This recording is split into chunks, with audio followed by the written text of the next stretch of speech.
मालेगाव स्फोटाच्या संदर्भात साध्वी प्रज्ञा सिंह यांचा मोठा दावा। योगी आणि मोदी यांचं नाव घेण्यासाठी माझा छळ, साध्वी प्रज्ञा सिंह ठाकूर यांचा गंभीर आरोप। तुम्ही कोण आहात तर अर्बन नक्षल आहात, अटक करून दाखवाच। या महाराष्ट्रामध्ये मराठी माणसाच्या थडग्यावर उद्योग नाही येणार, राज ठाकरेंचा थेट इशारा। उद्योगाच्या नावावर पुण्यामध्ये दादागिरी सुरू। राज्याचे मुख्यमंत्री देवेंद्र फडणवीसांचं विधान तर कोण करतंय दादागिरी, नाव जाहीर करा। खासदार सुप्रिया सुळेंचा पलटवार। अजित पवार मुख्यमंत्री व्हावेत ही आमची आणि महाराष्ट्रातील जनतेची देखील इच्छा। माणगाव येथील राष्ट्रवादीच्या मेळाव्यात प्रदेश अध्यक्ष सुनील तटकरेंचं मोठं वक्तव्य।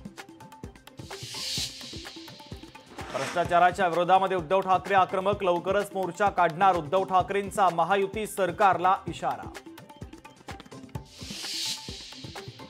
पर्यावरण खात्याकडे निधीची कमतरता, पर्यावरण मंत्री पंकजा मुंडेंची खंत। पर्यावरण खात्यासाठी निधी उभा करा, पंकजा मुंडेंची मागणी। दौंडच्या यवतमधील 2 गटातील तणावाच्या संदर्भात 700 जणांवर गुन्हा दाखल। 24 विविध गुन्ह्यांच्या अंतर्गत पोलिसांनी केली गुन्ह्याची नोंद।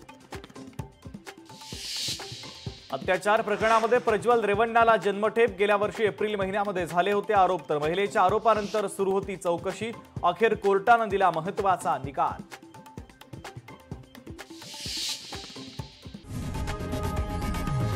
लोकशाही मराठी ऐका, पहा, जागरूक रहा।